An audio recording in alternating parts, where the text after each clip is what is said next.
Ողջունում եմ բոլորին, ուրախ եմ, որ այսօր իրար հետ ենք և միասին ենք ճանապարհում 2025 թվականը։ Ես ուզում եմ կենաց ասել կամ բաժակ բարձրացնել իմ քայլը հիմնադրամի թիմի համար։ Մեր Անահիտը, Ռիման, Անին, ընդհանրապես ամբողջ թիմը, որպեսզի կարողանար այսպիսի արդյունքներ ունենալ և որպեսզի կարողանար զարգացնել շահառուների թիվը, կարողանանք այդ գումարի հետ աշխատել և այլն, մենք սովորեցինք։ Մենք կրթվեցինք, մենք շարունակում ենք սովորել, մեր թիմի բոլոր աղջիկները անցան, ուրեմն որպեսզի էլի հատ չասեմ, 24 թվականի հոկտեմբերից մինչև օրս մենք թվով 7 ոլորտային դասընթացներ ենք ունեցել և կարճաժամկետ խտացված վերապատրաստումներ է անցել իմ քայլը հիմնադրամի թիմը, որ հասել է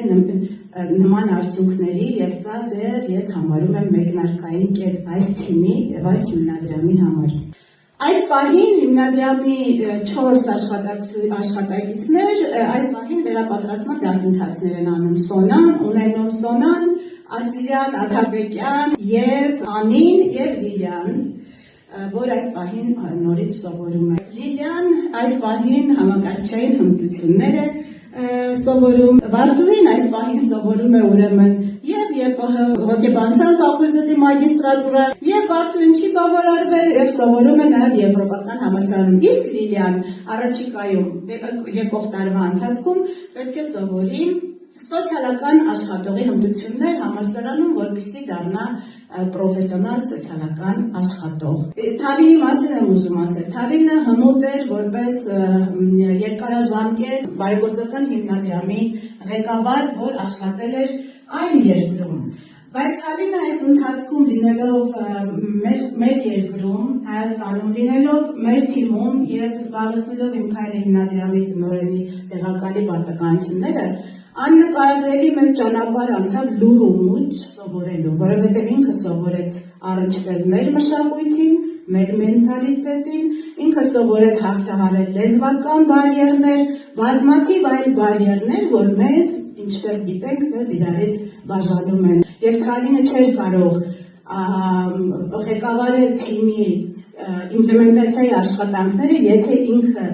չանցներ այդ սովորելու գործընթացով և չսովորեր ինչպես աշխատել Հայաստանում և ինչպես քալեցնել իմ քայլը հիմնադրամի բոլոր այս ծրագրերը։ Եվ ես իմ մասին եմ ուզում ասել, հիմնադրվելուց հետո երբևէ այսպիսի արդյունքներ հիմնադրամը չի արձանագրել, երբևէ այսպես չի եղել, բայց այն պահից սկսած, որ անկախ նրանից, որ ես հիմնադիրն էի, հոգաբարձների խորհրդի նախագահն էի և այլն, վարչապետի կինն էի, հազար ու մի այլ գործով կարող ենք մենք տեսնել, ես ուղղակի ուզում եմ մեր աշխատանքը և կրթվելու վրա մեր աշխատանքը մենք լավ գնահատենք ու արձանագրենք։ Ես երբ որ ստանձնեցի հիմնադրամի գործադիր տնօրենի պարտականությունները, դրանից առաջ ունեի տարբեր փորձեր, իմ ամենամեծ փորձը հայկական ժամանակի գլխավոր խմբագրի պարտականություններն էին, բայց ես բացարձակապես չգիտեի ինչ պետք է անեմ և ես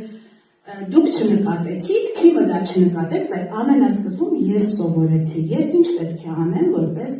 բարեգործական հիմնադրամի գործադիր տնօրեն։ Ես անցա ինքս ինձ կրթելու ճանապարհը, նոր հասկացա, թե հետագա գործողությունները ինչ պետք է լինեն։ Սա նշում եմ բացառապես մեծարելու համար կրթվելը և աշխատելը։ Եվ ես վստահ եմ, և ոչ թե վստահ եմ, այլ բոլոր մեր կանխատեսումներով մեր շահառուները, որ 2136 էին, կհասնեն 26 թվականին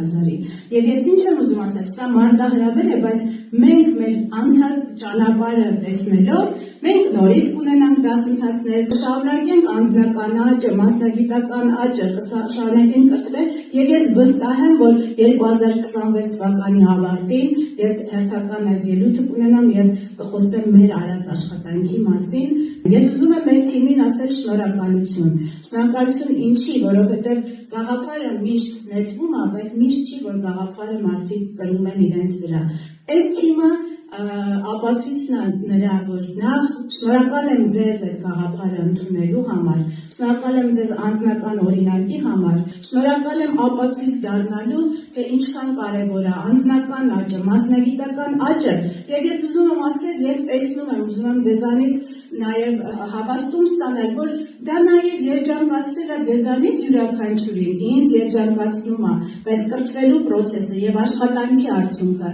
դա բարձրացնում է մեր կյանքի որակը, ես դա տեսնում եմ եւ դրա համար շատ ուրախ եմ։ Մենք սովորեցինք եւ մենք անում ենք աշխատանք, որը երջանկացնում է եւ մեզ, եւ մյուսներին, եւ մենք օրինակ ենք, որը ես ավելի շատ եմ գնահատում։